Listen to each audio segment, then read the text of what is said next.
तो hello guys, welcome to my channel मीकू 105। मेरा नाम है मीकू और आज हम बात करेंगे कैसी रही WWE Monday night raw after money in the bank. क्या क्या हमें देखने को मिला, तो लेट्स बिगिन। तो गाइस, आज की रॉ शुरू करी the man women's champion Becky Lynch ने और एक बहुत स्पेशल अनाउंसमेंट करी उन्होंने। वो अपने साथ लेके आई थी money in the bank women's ladder match का जो मैच था, उसका जो ब्रीफ केस था वो अपने साथ लेके आई थी। और वो ब्रीफ केस साथ लेके आई और उन्होंने आस्का को बाहर बुलाया, जो जो थी Mrs money in the bank. और आस्का बहुत गुस्से में थी कि ऐसे money in the bank brief case कैसे लेके आई तुम।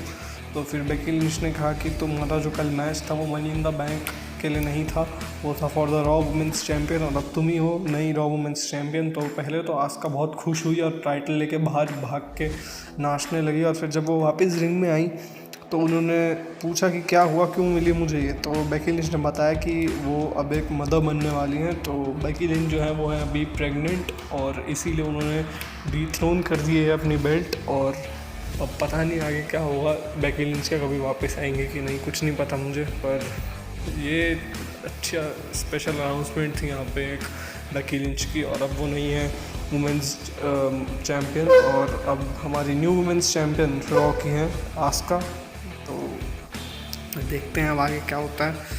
उसके बाद जो मैच था वो था बॉबी लैशले वर्सेस हम्बर्टो कारिलो। और ये मैच पता नहीं क्यों हुआ, वो होता ही रहता है। बॉबी लैशले हर हफ्ते मैच किसी ना किसी के साथ, इस बार हम्बर्टो कारिलो के साथ कर दिया और जीत गए। बस सबमिशन से जीते इस बार, ज़्यादा कुछ खास था नहीं इस मैच में। और उसके बाद जो मैच था वो था एंजल गार्जा वर्सेस अकीरा टोजावा। और अकीरा टोजावा को भी एकदम जॉबर बना रखा है। 205 लाइव में अच्छा परफॉर्म कर लेते हैं वो, पर रॉ में हर बार हारते हैं और आज फिर से हार गए वो एंजल गार्जा से। और मैच के बाद ऑस्टिन थ्योरी भी आए और उसके बाद एंड्राडे भी आए, क्योंकि अगला मैच जो था वो था ड्रू मैकिंटायर वर्सेस एंड्राडे और WWE champion versus the US champion Andrade. और ड्रू मैकिंटायर ने हरा दिया एंड्राडे को यहाँ पे, क्लेमोर किक मारी आखिरी में मैच के। और एक बहुत अच्छा मैच था वो, और मेरे हिसाब से तो बहुत ही तगड़ा मैच था, मज़ा आ गया। रॉ के लिए एक ऐसा मैच बीच में आना चाहिए था जो ड्रू मैकिंटायर ने दिया। उसके बाद था मोमेंट ऑफ ब्लिस, जिसमें I Alexa Bliss and Nikki Cross, और जिसमें एक रिटर्न देखने को मिला हमें, जो था दी आइकॉनिक्स का। पैटियन रॉयस और बिली के वापस आई और उनके बीच में एक छोटी सी बातचीत हुई दोनों टीम्स के बीच में। और उसके बाद एक मैच देखने को मिला जिसमें आइकॉनिक्स अपने रिटर्न पे जीत गई निकी क्रॉस और एलेक्सा ब्लिस से। तो अच्छा मैच था, ये रिटर्न हुआ है देखने को मिला हमें मनी इन द बैंक के बाद, जो मैं एक्सपेक्ट नहीं कर रहा था, पर मस्त मैच था। और फिर बैक स्टेज रे मिस्टीरियो का इंटरव्यू चल रहा था और रॉलिन्स इंटरप्ट करा रॉलिन्स ने बीच में, और रॉलिन्स ने एक भी चीज़ बोली नहीं। रॉलिन्स जब से कल से हारे हैं ड्रू मैकिंटायर से, उन्होंने एक चीज़ तब से बोली नहीं। वो पता नहीं थोड़े सदमे में लग रहे हैं मुझे तो, और एकदम अलग कैरेक्टर देखने को मिल रहा है मेरे साथ रॉलिन्स का, जो बहुत मज़ा आ रहा है देखने में। सेथ रॉलिन्स कुछ भी नहीं बोले, बस खड़ा रहा और रे मिस्टीरियो अपनी बात करते रहे। फिर उसके बाद जो मैच था वो था एक पिछले हफ्ते के मैच का ही कंटिन्यूशन में। पिछले हफ्ते जो मैच हुआ था Ricochet and Cedric Alexander versus Shane thorn और ब्रेंडन विंक, तो वही मैच था जिसमें R-Truth और MVP जुड़ गए थे दोनों टीम्स में। रिकोशे और सेड्रिक के साथ जुड़ गए R-Truth और MVP जुड़े शेन थॉर्न और ब्रेंडन विंक। और जो हमें मैच कल देखने को मिला नहीं था R-Truth वर्सेस MVP, उसकी थोड़ी झलक देखने को मिली आज, और जीत गए R-Truth, रिकोशे और सेड्रिक अलेक्जेंडर पर।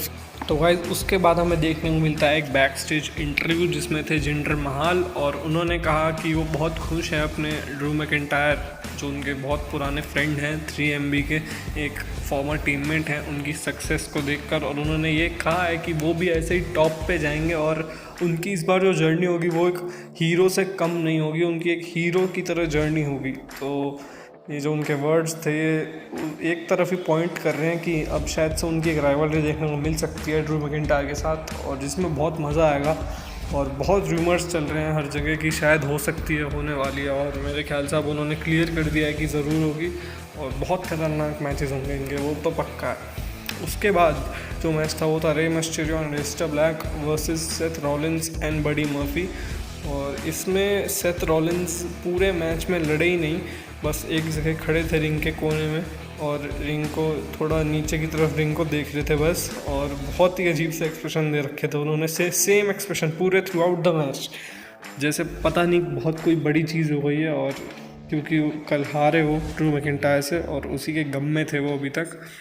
पर आखिरी में जब वो जीतने वाले थे सेथ रॉलिंस कह रहा रे मिस्टीरियो और लिस्टर ब्लैक, सेथ रॉलिंस बीच में आए और रे मिस्टीरियो अपना 619 मूव करने ही वाले थे बडी मर्फी को, उन्होंने उनकी दोनों टांगें पकड़ी और उन्हें नीचे गिरा दिया और फिर एकदम अलग रूप देखने को मिला हमें। सेथ रॉलिंस ने पूरा ख़त्म ही कर दिया रे मिस्टीरियो को, उनकी आँख भी नहीं छोड़ी, उनके आँख तक में बहुत सारे सेवरल शॉट्स मारे और फिर उनके आई के कॉर्नर को अपनी उंगली से दबाया और बहुत ही अलग लग रहे थे सेथ रॉलिंस आज, बहुत ज़्यादा ही अलग लग रहे थे। इसके बाद जो मैच था वो था street profits versus the Viking readers in a game of basketball. तो ये दोनों टीम्स बास्केटबॉल खेल रही थी और स्ट्रीट प्रॉफिट्स तो वैसे बास्केटबॉल मुझे तो प्लेयर्स ही लगते हैं वो देखने में भी और हैं भी, और उन्होंने हरा दिया 74-2 स्कोर से हरा दिया। और अच्छा सेगमेंट था, फ़नी सेगमेंट था, थोड़ा वाइकिंग रेडर्स को देखते हुए मज़ा आ रहा था और एक्शन देखने को मिला हमें इसमें और बीच में कॉमेडी भी थी। उसके बाद जो मैच था वो था शाइना बेज़लर वर्सेस नटालिया, जिसमें शाइना बेज़लर ने हरा दिया, एक नी मारी to the face of Natalia और नटालिया नीचे गिरी मैट पे, और उसके बाद आखिरी में एक और नी मारी, पहले तो शुरुआत में नी मारी फिर आखिरी में नी मारी और नटालिया हार गई गाइस। उसके बाद टाइम था मेन इवेंट का और मेन इवेंट में एक यूँ डिस्कशन था जिसमें एज और रैंडी ऑर्टन आए और उन्होंने शो को क्लोज़ किया। सबसे पहले एज आए और उन्होंने बताया कि उनका टाइम कैसा था वापस जब वो रिंग में आए पूरे 9 साल बाद 2011 के बाद, और उन्होंने ये भी कहा कि अब वो वाइपर को हंट नहीं कर रहे हैं, जो रैंडी ऑर्टन उनका वो हंट नहीं कर रहे हैं, अब वो सिर्फ यही चाहते हैं वो अलग से लड़े।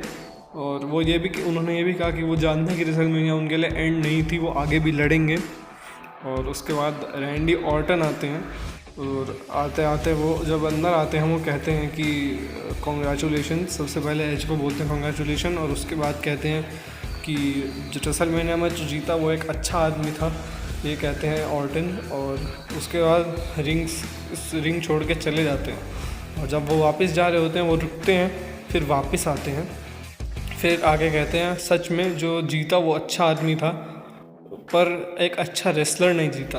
तो पहले तो उन्होंने एकदम तारीफ़ सी करी पर उसके बाद सीधा बेइज्जती कर दी कि वो एज एक अच्छे रेसलर नहीं है, उन्होंने इनडायरेक्टली ये कहा। और फिर उन्होंने कहा कि अभी तक एज ने अपने जो बूट्स हैं वो लेस नहीं किए हैं, मतलब अच्छे से अभी वो लड़े नहीं हैं मुझसे, इतने अच्छे रेसलर अभी तक वो बने नहीं हैं कि मेरे से ऐसे जीत जाएंगे। उन्होंने कहा कि अब एक्चुअली में वो रेसल नहीं कर सकते हैं और यही ट्रुथ है। और फिर और एज ने ये बिलीव नहीं किया और ऑर्टन ने फिर कहा अगर तुम्हें ये बिलीव नहीं है तो मैं तुम्हें एक और बार चैलेंज कर रहा हूँ एक स्ट्रेट अप रेसलिंग मैच में, और ना कि कोई लास्ट मैन स्टैंडिंग मैच में जो तुमने किया था अभी रेसलमेनिया में, एक straight up 1-on-1 wrestling match में बैकलैश पे।